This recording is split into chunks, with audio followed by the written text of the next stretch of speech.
Hello, everyone. Welcome to Decelerator. I'm your host, Rob Kenedi, and today we'll be talking to Breen Sullivan, the founder of The Fourth Effect. But first, South by Southwest.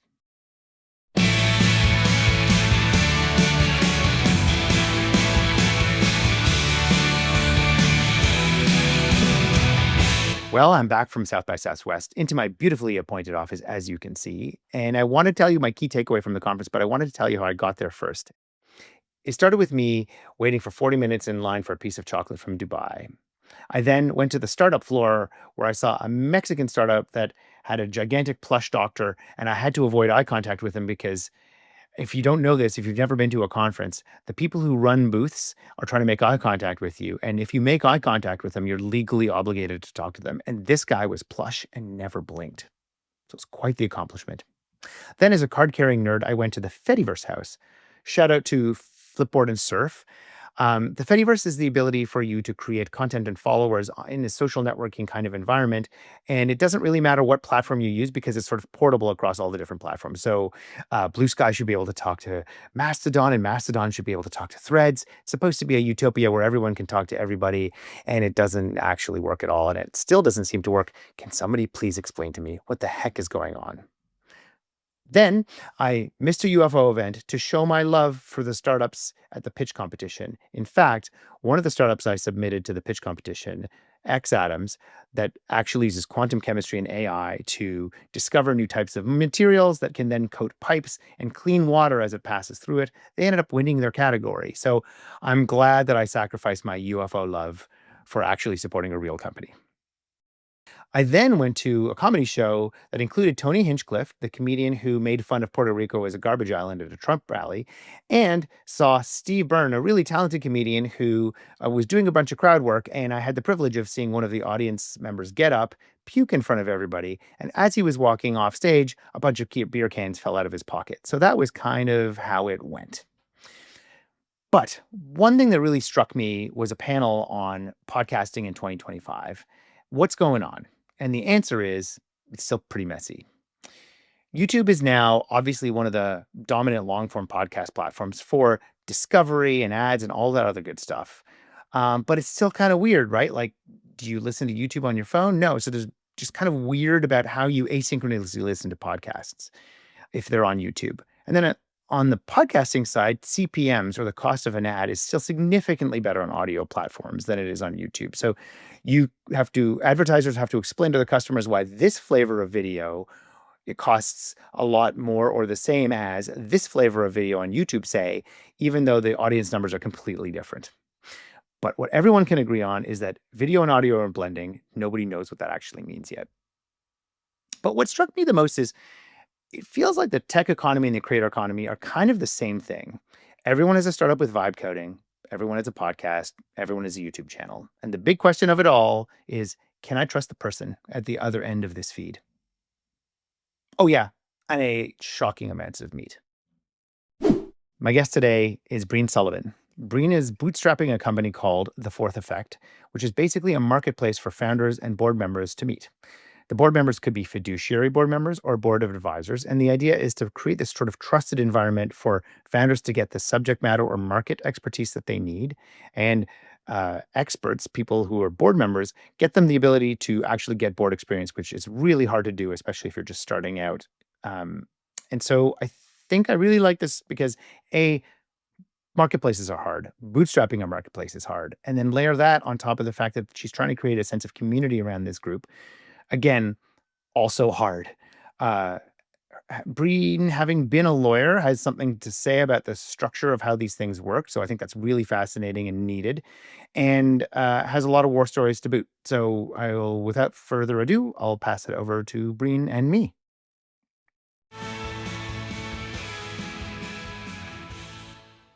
Hi. Hi. Welcome to the show. We're at South by Southwest, in case it's not obvious. We are indeed. And we're also not sponsored by Vox or Smartsheet. But why don't you tell us what The Fourth Effect is, who you are, what's your company all about? Yes, love to. Absolutely my favorite topic. So my name is Breen Sullivan, and my background is as a tech lawyer. So meaning, what I mean by that, general counsel for kind of mid-size scaling tech startups. Mm-hmm. Over the course of doing that for around a decade, 3 different industries, 3 different types of scaling tech companies, I had a couple of insights that led me to become absolutely convinced there was just this huge opportunity being left on the table for scaling companies, and then also for all sorts of people who would love to kind of break into the entrepreneurial ecosystem and start serving on for-profit boards and investing. Right. And so where were you based out of? So New York, Okay. Okay. which is a great spot for these scaling tech companies. 100%. And so what the fourth effect is, because I know I didn't fully answer the question. I was kind of giving you the background and the context. Why? Now, what is it Right. today? Right. So then what it is today is it's a community-powered marketplace where we have pre-seed through Series A startups, where we empower those startups and incentivize them to build fit-for-purpose advisory boards and governing boards and really understand how those boards connect to fundraising more effectively, hitting KPIs, scaling. On the other side of the marketplace, this community-powered marketplace, we have thousands of executives who would love to take those seats as advisors to startups, so advisory board seats, directors sometimes, the governing board, and sometimes they want to write checks. Right. And so when did the marketplace launch, like in its current form? So in the very beginning, it was the insight of, and that's why I started with that part of the story, just realizing so many of these scaling companies kind of, especially seed through, say, Series A, Series B. Yes. They don't know what they don't know when it comes to advisory boards and governing boards. So they're not building them out. They don't tend to have many people around the table. When they do have people around the table, they're not necessarily the right people doing the right things, compensated in the right way. So they don't have these strategic fit-for-purpose boards. Mm-hmm. So I noticed this from that vantage point of being the general counsel or the corporate secretary for these scaling companies. And it was odd that they would negotiate intensely for these seats and then not fill them year over year. And it was odd that they were not making use of these advisory boards, which could have had an exponential value to, or brought exponential value to those startups in terms of their business development, their partnerships, all sorts of things. I want to unpack that, but just as of today, because I'd like to step back in that because there's a lot to unpack in that statement. But today, right now, the marketplace exists in the world. You can join it on either side as a startup or as an investor or a board member or whatever. Right. And how does it work? It's like, so first of all, how many people do you have a sense of metrics, current metrics? Yes. So sorry about that. Okay. So yeah, there's close to 1,000 pre-seed through Series A startups that have joined the ecosystem, the community, and who are actively using the platform to learn about boards and then create those seats and post them so that then we have AI and machine learning helping with matching so that we can help serve up out of the 2,500 executives on the other side of the marketplace, help serve up direct matches to meet the precise needs of the startup, at the moment that the startup has the need. Yes. So that's a little over 3,000 inside this digital platform. There's 15,000 in our bigger community.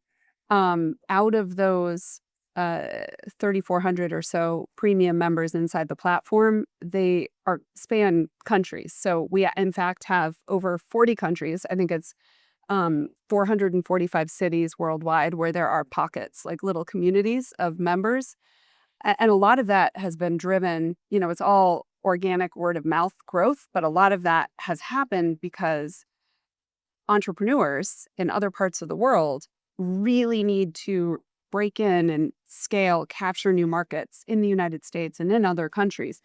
And there's no better way to do it than through advisors. What do the non-paid, like you said, the community is larger than the membership of the advisory board. What do the community do? Like it exists on the platform and you can just hang out with other advisors but not find matches? Yeah, well, so, it's so interesting because nobody is writing you a check and nobody is putting you on their board, advisory or otherwise, if they don't know you. Right. So at the end of the day, you cannot do what we are doing with technology by itself. Yes. And you cannot do what we are doing with, education by itself. You have to have community. So, at the very start, when I was the lawyer, noticed this gap, realized there were just so many people that wanted to sit on boards but didn't know how to get there. So saw the problem and started to create the solution. We started with community, and we have never been able to move away from community. It's only just become more and more insinuated into this product ultimately. So, yes, in-person event-driven community, also virtual event-driven community. We have a really active, WhatsApp group that's connected to the back and forth that goes on in the platform. So a lot of professional development, learning, networking, social. Right. All of that is a great way to form authentic connections that then can mature into these relationships, these advisory board, governing board, or investor relationships. So, you've got the people who sort of are paying. The business model is both sides pay. Yes. So, the bigger community, freemium, Yes. absolutely. They're kind of along for the ride in terms of, the publicly available programming and content. Then to actually access and come into our platform and then use the tools inside the platform to become empowered and incentivized if you're a founder to understand what these boards are, how to create the seats, how to paper, contractually those relationships, Mhm. how to compensate them, how to get value from these advisors and the directors. And then, of course, to fundraise.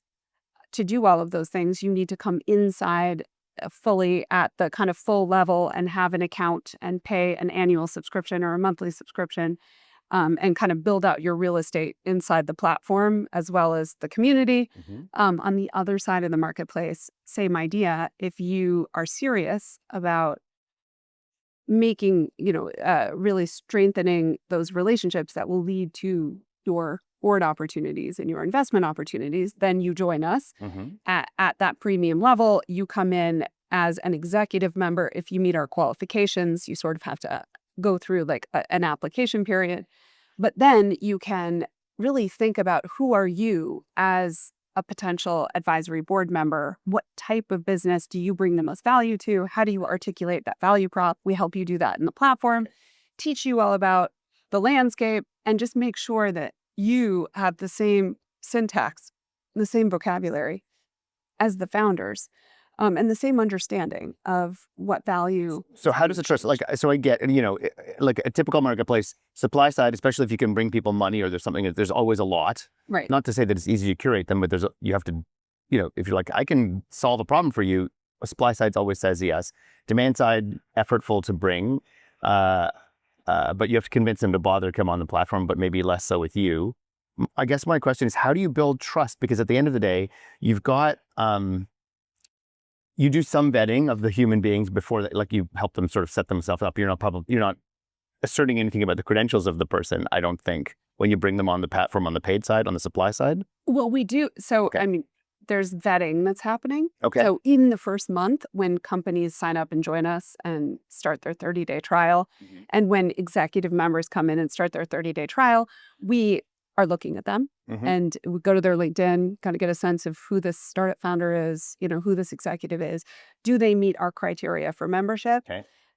So they need to do that. So Okay. there's kind of an initial vetting. Mhm. Then, as far as supply and demand, the hard side of our marketplace, in fact, are the startups Mhm. that are creating the seats, not the executive members that are joining us that want to take the seats. Mhm. So it's a little inversed from what you would think, because that was kind of like what you were, the implication of what you were saying Yeah. would be that, startups are everywhere and they need help, and that it would be difficult to attract. No, actually, client I sort of meant the other way around, because usually on the supply side of the marketplace, it's, you can make me money. So of course I'll sign up. There's no friction for me to do it, because the worst case scenario is nothing. Mhm. Best case scenario is I make money. So there's work to bring those people on the demand side, on the like startup side.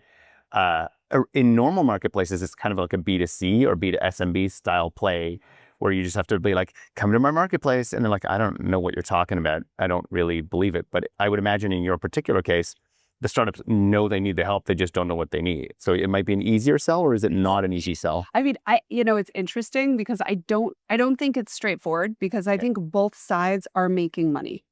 Right.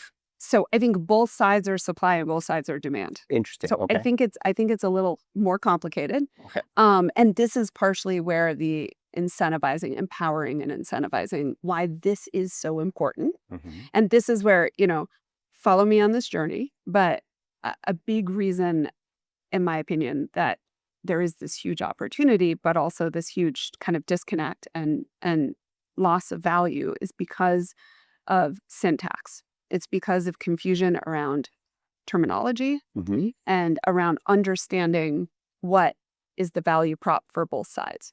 So a lot of what we're doing to kind of fix that dissonance is really talking to the startup world, all these founders, and helping them not just understand what they need and why this makes them money and grows their bottom line and is a money grab for them or growth grab more than anything else. We have to teach them that, but we also, an important part of that is making sure they understand how corporate America sees it. Right. Because if they understand that this is also a money-making opportunity for corporate America, this is also a growth grab, but it's about their professional development. This is a money grab, but like from a different angle. If they see that, then it changes everything. And we're doing that on the other side of the marketplace too. So we're helping these executives speak startup. We're helping them understand why this is an opportunity for them to really ascend professionally and have the compounding value of wealth creation and for themselves. So we have to get them to see that as well. But there's also, like, I imagine on the experienced executive side, whether they stay at a corporation or they leave a corporation, I think there's, you tell me, but I imagine a lot of people want to be on a board, and it's really hard to sit on a board if you don't have board experience. But how do you get board experience without sitting on a board? Right. And yes, I would also say that there's so much of the value of startup boards. This is untapped, unknown, and not explored by people in not just corporate America, but it kind of in the corporate community. And so there's several very practical, tangible reasons why early stage startup board opportunities, whether they be advisory or governing, are incredibly valuable to an executive that is not in startup land. Mhm. And these are non-obvious things. One is that it can really, really help that executive negotiate for a raise or a promotion Right. Okay. because it can prove they're strategic and not Mm. tactical versus them having to And innovative. make the case and innovative. But this is very true. I think for many people, certainly as a woman, I absolutely felt this was true. We tend to not just be seen as strategic. Like I used to have this joke where I felt like, okay, if I were 6'4", I would be strategic. So we sometimes have to make the case, and being able to point to the strategic advisor to a scaling for-profit company, even if that's a very small company, gets the job done. Right. So it can help you get promoted, Okay. help you get a raise, Yep. but then also you're earning equity, Mhm. and that equity might be worthless, but it also could be worth a lot. Mhm. And so it's kind of essentially angel investing, Yep. but with sweat equity. Yep. So you're starting to accrue a personal portfolio of wealth. Yes. But then, most importantly, what you just said, you can't sit in a board unless you've sat in a board previously. Right. So it is a ticket in, and it checks the box. A not-for-profit board does not check the box. Yes. This checks the box. Yeah. Right. And I think that the people in the know have known this for a long time. And when you look at the people that are sitting on lots of boards, making lots of money sitting on boards, a lot of times they're also LPs and funds. They're really integrated into this entrepreneurial ecosystem. They got started It's probably in their 30s doing this. Exactly. It's like a virtuous cycle. Once you're on a board and you've invested, you just are, and you magically just are, and you can't just. It's a hard thing to break into if you don't walk around with shit tons of capital. And are putting money in because the person has to trust you. And before we get to trust, I want to go back to the trust thing. But just from how you've built this company, have you raised money for it? Is it bootstrap? Like, how have you built it? I like to say we've done it how a woman would do it. No money, proven it eventually. Right. Yeah. Which means, yes, bootstrapping, but also we essentially kind of ran an events company in order to fund building out the AI-powered digital matching platform. the community marketplace platform, because we were going to go the bootstrapping route. And it is not easy to bootstrap a marketplace because you need, network effects. You have to, how do it's the chicken and egg conundrum. Yep. But you can do it if you have essentially another business that is revenue generating from day one, that can fund your operations and keep the lights on while you build the scalable market solution to really, in my opinion, a big systemic problem, which is scaling early stage companies, not building fit for purpose boards as they mature. And that really affects our economy, because that's 99% of companies. It's 85% of the GDP just in the United States, but there's similar stats in all these other countries. I'm from Canada, same animal. So small businesses power the. It's huge. And the fact that all of this huge part of our economy is not actually being maximized. I mean, they are not using this resource, this tool that's right there that would help them just make a lot more value in the world. And then also, it has this unintended downstream consequence of there being very few for-profit board opportunities that ever get created. Right. And so this is why when you zoom out and you look at the demographics, all of this money and power in the private sector is concentrated 14% of the population. Right. Why is that? And we're talking about how difficult it is to break in. Yeah. The ones that are in are the ones that already have the money and power. They're in this insular homogenous network. The ones on the outside, very difficult to break in. Yeah. There's no seats being made, so there's no place for them to go, and they don't know to knock on that door. So what I also like about what you're doing is it is not obvious that, there, companies have asked me to be on their advisory board, one just the other day, and it's like, okay, do you have a document? What does that document look like? How big is the advisory board? How small is the advisory board? Should there be? How big is the formal board? Especially when you're in the early stage, you haven't raised proper capital. And it's hard if you're working, as they say, in the business versus on the business. You don't have an outside perspective, and getting those perspective, it feels like it's sort of just ad hoc. And if there's some structure to it, I think it makes sense. But one last thing before we get to the trust thing, because I think that's the most important thing, which is the point that you've made. No, actually, let's go to the trust thing. Okay, so you've got a platform, you've got a supply side, you've got a demand side. People are like lightly vetted. You're not promising that the person on who is really who they say they are in a deep and meaningful way. You're like, yeah, they seem to work at this place. You're not like, hey, you're not representing either side and their credentials or their success or anything like that, right? Vetting is, are you a murderer? You seem to be who you say you are. That's it, right? Because we have benefited from word of mouth growth from day one. Yes. We have had our own natural vetting.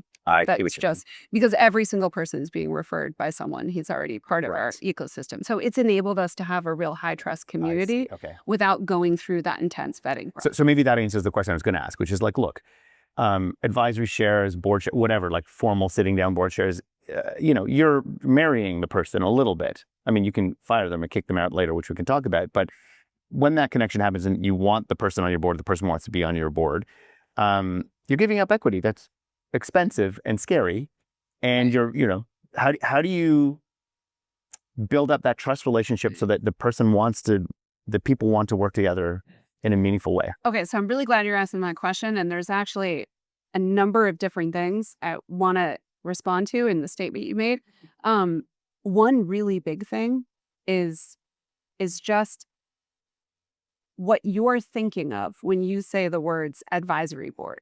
Like whatever image is in your head when you say that word, and whatever image, or those two words, is in the heads of the founders, I want to challenge that. And I want to question that, because advisory board is not, there is no one right way to do it. It is not a thing. Yes. Yeah. So advisory board means whatever you want it to mean. As a pre-seed founder, as a seed founder, as a Series A founder. So what that might mean to you is that you have a handful of really great, close, important contacts that you consider mentors, that you get on the phone with at midnight, or that you go out and see once or twice a year, or whatever works for you and that person, for you to really get value from that person.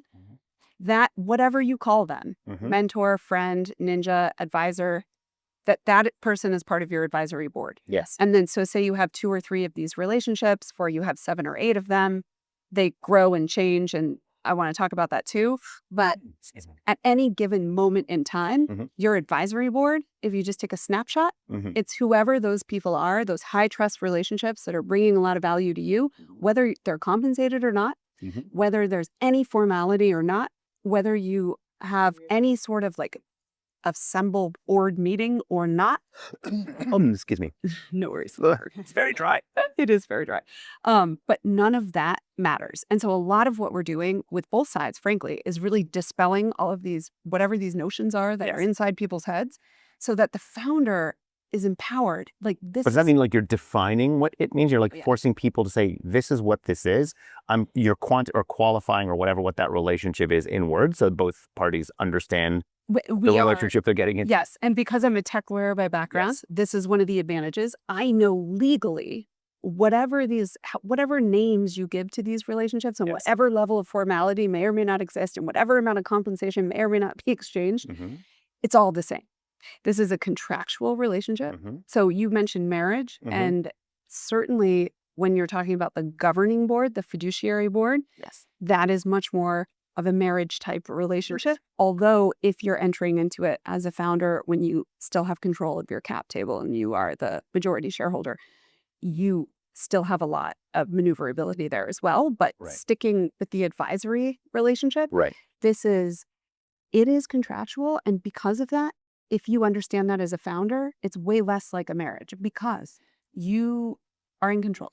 Like there is a termination. So you've moved in together, but you haven't formalized the relationship, but you probably should write something down because when you move in. Literally it's month to month, like if you want it to be. Right. And you know, that doesn't have to be a negative thing. Right. Like as long as both sides are speaking the same language. Right. If the advisor, like what does this executive in corporate America, or, you know, this could be an executive in the entrepreneurial ecosystem, what do they want out of the relationship? Right. They probably want to be able to say, I'm part of this advisory board. Whether there's a board and it meets or whatever is not the point. They want to say that. They probably want a little equity. But they want you, the founder, to be successful much more than they want to vest all their equity. Right? Because even if they've only vested, say, 50% of the small equity grant that's vesting month to month, typically over a 2-year period, it would be better for them if then you terminate that relationship, if they're no longer the right advisor for your startup, and you give those shares to the next person that is the right person for your startup. Right. And then their teeny little bit of equity will be worth, you know, a nice cabin in the woods, you know. If and when you get to that point. Right. Yeah. So that was the other question. And you implied you're getting there, but that's a really interesting point, which is sometimes I can take a really long time to get. That's okay. No. We're looping back to the point that you made. I think it's a good one. It's like there's pre-seed, seed, and Series A. If that's the bucket of you know the range of startups you're looking at, what they need in a pre-seed advisor, if you're looking on the advisory side versus a Series A advisor, completely different. One is about finding product market fit, probably finding your first customer, and Series A, it's like we've got a machine. We think we want to start repeating the thing that we've got. And so it's about scaling.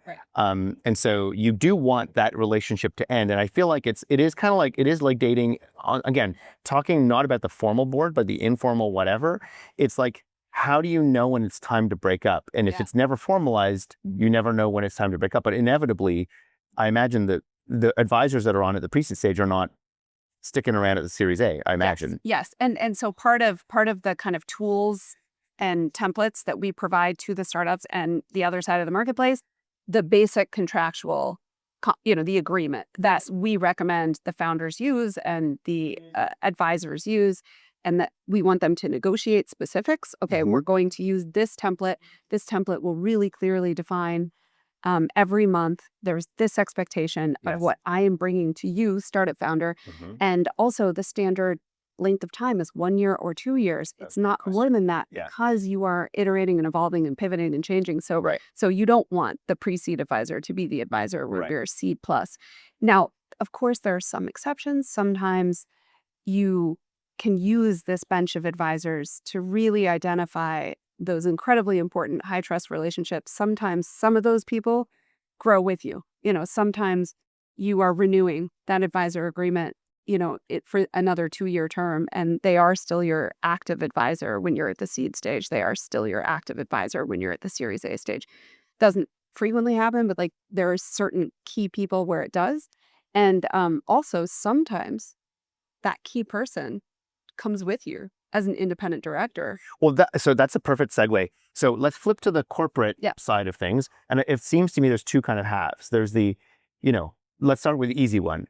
When you've raised some sort of formal capital of some sort, there is a board that must be created. Series A, maybe C, maybe there's a board created, like a formal board. It's interesting. It's trending in that direction more and more and more. Because the check sizes are so big? Check sizes are so big. And and there's really two really big reasons why institutional investors are paying attention and caring about this at the governing board state level. Number one is very similar to like no VC is going to hand you a bunch of money if you don't have a financial structure in place inside your startup. Like you have to have a real accounting authority in place, like not just QuickBooks. Like the structure of the machine has to be formal-ish. There needs to be can't just be like some guy in a like financial governance. You can't take other people's money until there is that certainty or that structure in place. What's happening now in terms of the board is that there is a similar institutional investors are starting to see that in a similar light. There has to be some adults in the room. There has to be some governance structure. So that's one part of it. And then the other really big part of it is the bottom line, because it's so clear that when there is an independent director at the table and earlier on, not just post Series A, that it increases market capture and expansion, and the companies do better. There's just been enough studies out there. So the later stage side of the marketplace, those are probably for independent directors usually, because if you raise any kind of money at all, those people have board seats because they want some form of control. So is it right to say that if you're in the seed or Series A or in the more formal fundraising moment, if that's what you do, the marketplace is good for independent directors? Is that really how it lands ultimately? Yes, although, and I have a couple of things I want to say about that. Okay. Which is, and again, it's just because so much of this is just not generally talked about or understood or acknowledged. I've been doing this for a long time. Don't know. Okay. Just don't know. No, and you're not alone. Yeah. Nobody does. But governing boards, there are 3 types of seats. Okay. One is an executive director seat. So this is the founder and sometimes the founder and co-founders, depending on who the founder decides to elevate and tap. There's investor directors. These are institutional investors who write a check that's big enough that they can demand a seat. Yes. That's an investor director seat. And then there's one other category, and that is either called a non-executive director or it's called independent director. Same thing. It's just that's the one category of fiduciaries board seats that is not already spoken for. So one of the reasons why, again, if you zoom out and you look at the demographics of governing boards, what we know about that is that 98% of funded founders are going to be, one type of person, 14% of the population. 90+% of all of the investors who have check writing power, who can take a seat, all of those investor director seats are in that same group. And so the only category of seats where there's the potential to inject anybody else is this one category, independent director, non-executive director. Typically by the founder? So, thank you for asking this. That's why I'm bringing it up. Yeah. Because what you paid me for. I'm just kidding. But because this whole dynamic is not widely known, what happens is that founders are intimidated by this. Yes. And they think, okay, I'm on the board, I guess. I don't really know what that means. I'm not doing anything with my board. Now I'm going to raise money. That VC is going to come in. They're going to take a seat, and then they're going to tell me what to do with my board. And they're going to give me a term sheet, and they're going to say, I get a seat, you have a seat. And then they're going to place an independent director on that board. And now, if you think about it, the founder, especially if it's one seat, one executive seat, and now there's an investor seat. Yes. And now there might be a non-executive or independent seat, but is a colleague of that investor, Right. this dynamic is starting to get a little unwieldy for that founder. Yeah. Now, if the founder understood before negotiating term sheet with that VC, that founder absolutely can be strategic about it. That founder can Say, I'm bringing my own. Can you add an independent director of your own? absolutely. Yeah, right. So, isn't that like not to? I hate to bring this up, but isn't that ultimately what Musk did? I think it was like Tesla. It's like his brother, his cat, a bunch of other stuff. So he kind of effectively controls the board because he threw up a bunch of independent directors. Yeah, no, and this strategy, the founders who are 2-time, 3-time, really experienced founders, they're doing this right out of the gate. Yes, they're putting their own independent in that seat before they go in to negotiate, because the relationship will never be better with a VC than at that moment when you have some leverage, when you're negotiating the term sheet. And so you can say, hey, I have this wonderful independent director who's highly qualified, who's the right person in the right seat. And then that VC would have to feel really strongly that that person was not good, right, to insist on having it be a different person. And it's not like the VCs are out to get you, right? Like your interests are aligned.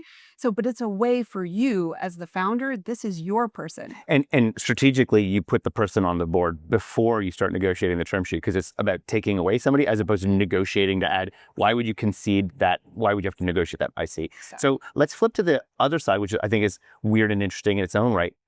Having a board of governance before you've got sort of professional capital, is that a thing? Like you actually have a board that's not the founders, then you have not raised capital like on a pre-seed or maybe a seed. Okay, so when you're saying a board, you're talking about the fiduciary governing board. Yes, the fiduciary governing board. Yes. So where and I'm not a lawyer. You're a lawyer. No, it's fine. And I'm only saying that just to be very articulate, to clarify, yeah, 100%, because no one ever is, which is why, or not. I'm not saying no, like you're not clear. No, I just mean the world has 100%, not been clear around this, which I think is a big part of the issue. Why we try to be really clear. But okay, so the fiduciary governing board, which means wherever you have incorporated your entity, the corporate law of that state or that jurisdiction is the corporate law that is governing that governing board. So there's, and these people are liable. Yes. So that's what fiduciary means. Yes. So there is this duty of loyalty and this duty of care and this duty not to the founder and not to the management team, but to the majority shareholder. So in the beginning, the majority shareholder is the founder. Exactly. And so that's partially why this can be a beautiful strategic move for founders, and the ones that are experienced, yes, they are actually making use of being able to give common shares to these non-executive directors that come and take the seats. And they do that before they're taking in money. Because if you think about it, if somebody, you're giving a bigger stake to a fiduciary board member than you are to an advisor. So advisor shares are typically like 0.1%, up to as much as 0.5%, depending on where you are in your growth cycle. That's vesting month over month for over a 1 to 2 year period. When you are not advisory, but you're a director at this governing board level, it's going to be a bigger grant. Now, it's still very idiosyncratic, the size of that equity grant. So I'm not going to sit here and tell. But is there a ballpark, like 0.5% to 2%? Like, is it like a professional CEO? It's definitely bigger than the advisor grant. But, Sure.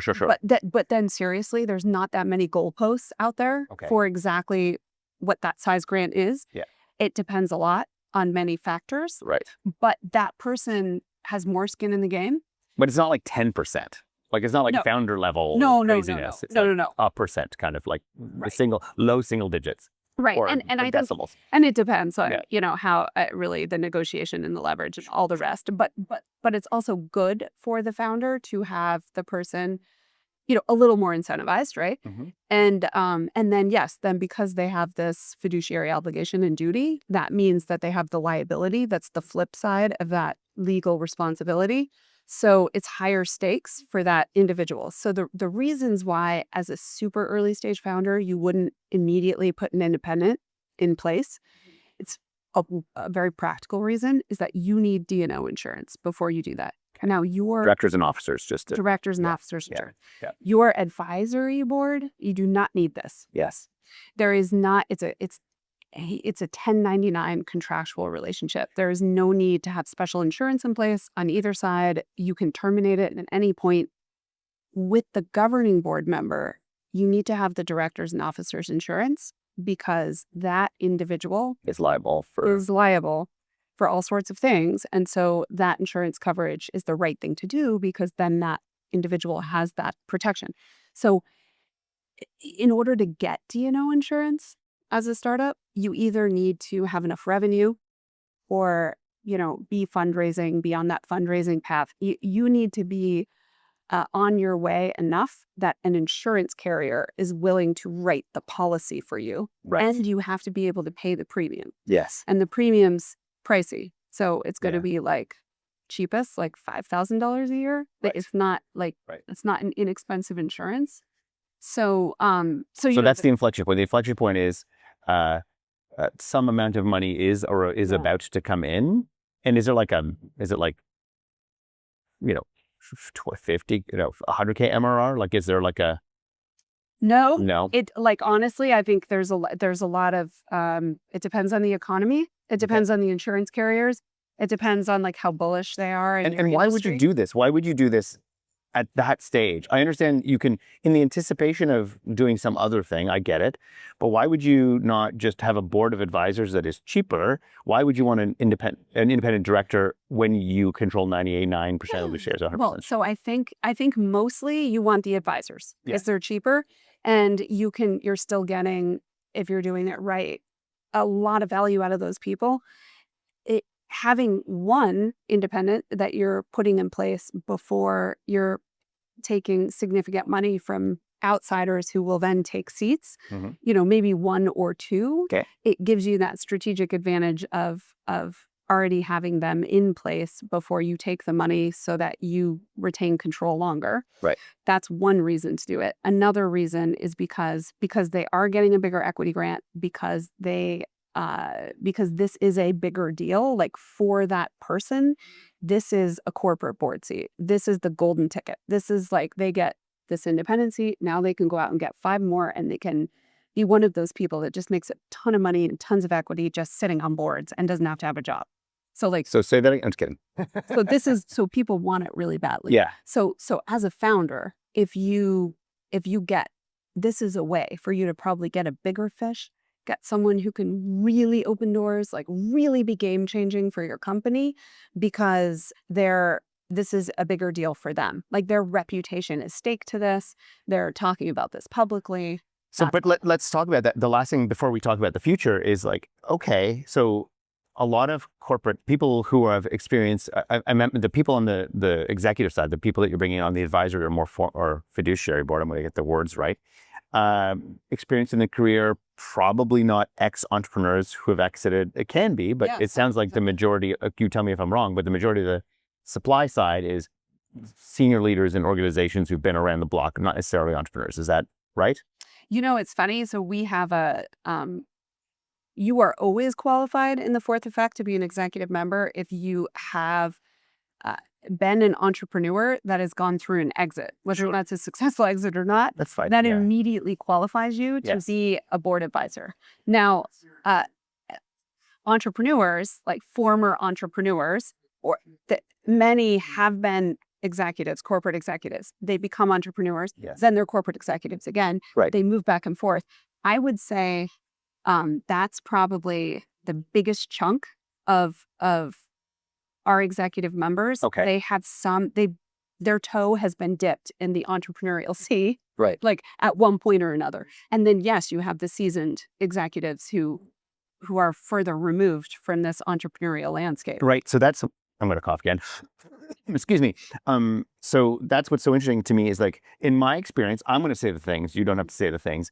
In my experience, people who have not been entrepreneurs in their career, who have some experience in their profession, like they're either at their craft or their vertical, or both, they don't get early stage entrepreneurship. So you don't necessarily want those people, like they can maybe open doors for you in the corporation. So as a channel to your customer, they are useful. Yeah. But in other capacities, they just don't get it. So how do you manage that? Do you just There's like no checkbox in their thing for like. No, it's such a great question. So the way that we manage that is the education. So it's the community and the education, Right. because you are correct. So this is a lot of the disconnect that's out there. You have these incredible executives. They have had 20-year careers, 30-year careers. They're subject matter experts. They're a big deal. They bill at thousands of dollars an hour. Right. And they feel they should be sitting on boards, and Yes. they feel they have a lot to give back, and they feel entitled to those seats. Yes. The reality is that they're not helpful to an early stage scaling entrepreneur 9 out of 10 times. So, but yet that executive is frustrated. They feel like, I should be getting a tap on the shoulder. Why am I not being offered this seat or that seat? And so a lot of the re-education campaign that we have to do is we have to sit down with these executives and say, well, all that might be true. Like, you might be a big deal. You might bill out at $2,000 an hour. You are not useful. Right. As a for-profit board member. Right. Go be a not-for-profit board member all day long. Right. Go, maybe, okay, you think you should be a publicly traded company board director, maybe, fine, go try. There's 5 of those seats. But really the meat of it, like actually serving on boards, bringing value to the private sector, to scaling companies, which is almost always, how you build this board career, you have to get your hands dirty. Like, you have to actually learn the basic mechanics of a for-profit scaling business Right. at a small scale, so that you really can jump in and then actually bring value to the company. Does that work? Does the education be actually? Do you find that they kind of get it, or is this a work in progress? I mean, I find so it's not all executives for sure. So we're really, in the beginning, we had so many executives that just flocking to us because they all want to sit on boards. Yes. But then what we learned really quick was just to be like, hey, look, totally upfront, like totally straightforward. This is your on-ramp into a for-profit board career. So this is with pre-seed through Series A startups. They don't care about your 20-year career. So if you are, if you want this, what this means is that you're coming in, you're learning about this ecosystem, what they need, how your skills can plug in to help them, and you get started. First we have a pro bono advisor category, so you're not even going to get paid at all. Right. Then you work your way up.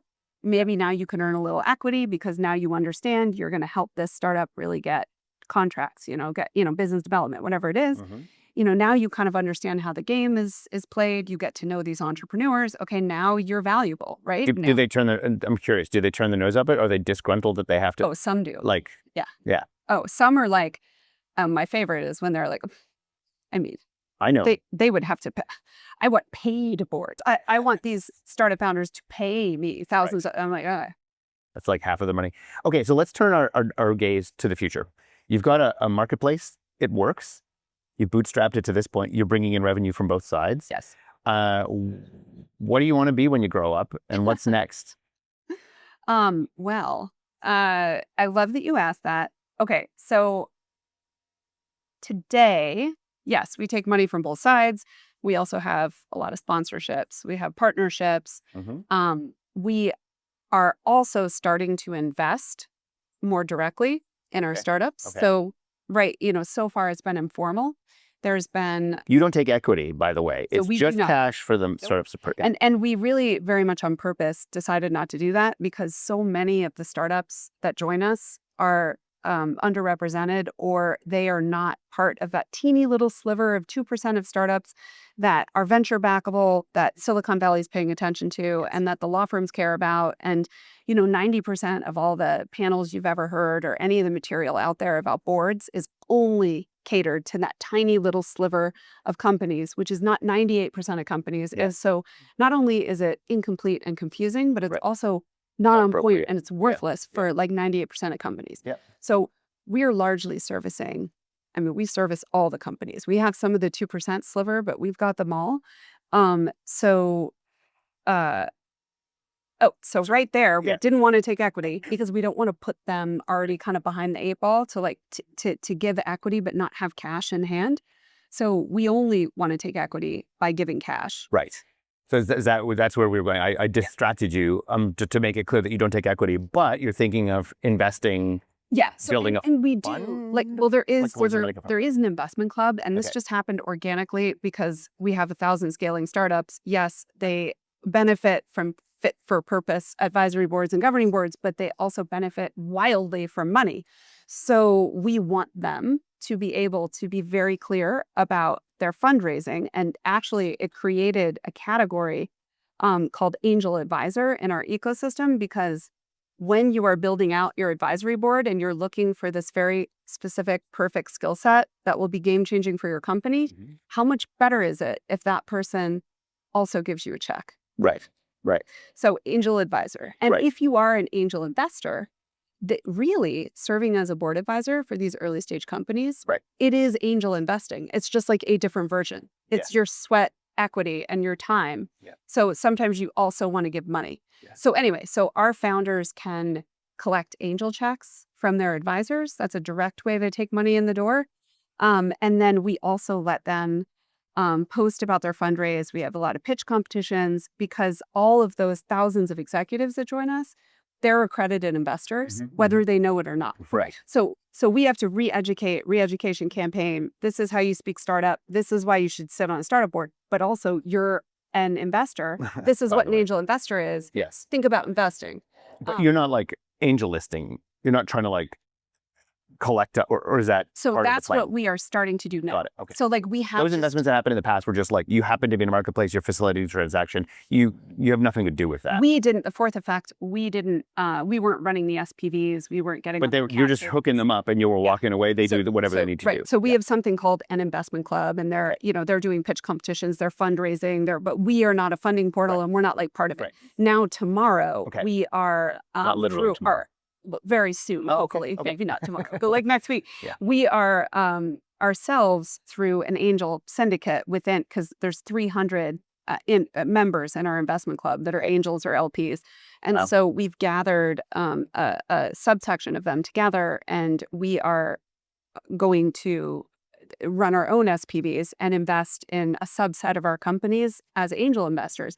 I think tomorrow down the road, it would really make sense for us to, to also explore having a venture fund, because really this is a thesis that we're cultivating and developing, which is most companies are not actually making use of fit for purpose advisory boards and governing boards to help them scale more effectively, and our companies are. So, so we think that makes them a much better investment.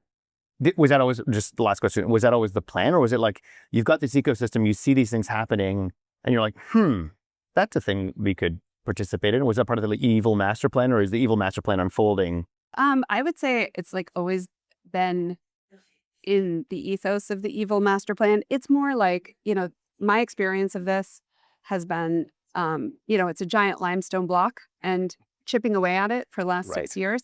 And the Michelangelo approach. And things emerge. Yes. Well, unearthing like what really is the market solution that's scalable, that makes everyone rich, that's easy, that will ultimately solve this problem, have the downstream effect of actually shifting money and power to all sorts of people and strengthening the economy. So to figure out what exactly that product, that solution is, ultimately, you have to go bit by bit, and actually just be deploying it. And so we've always known it's like, okay, the investment club or the investment component, this is a really important part of the flywheel. Like this is a motor, but what is it exactly? And so we haven't been prescriptive with ourselves about where does this have to go? Do we have to be a venture fund? I'm not even saying that now. I'm just saying we know that investment part of it is critical, and it's always been there. Yeah. So in terms of our business model and powering the scaling of what we're doing, I think it'll be instrumental in it. I think today, from my vantage point, I think it being a venture fund makes sense. Maybe I'll say something different in 2 years, but I think it does. So, okay. And you're available in any country, right?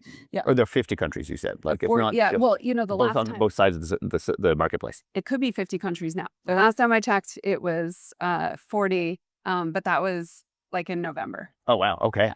And so Where do people go if they want to check out The Fourth Effect, or do they go on the internet? thefourtheffect.com. Oh, you got The Fourth Effect or Your Fourth Effect? Thefourtheffect.com. Thefourtheffect.com. Okay, just want to make that clear. Yes.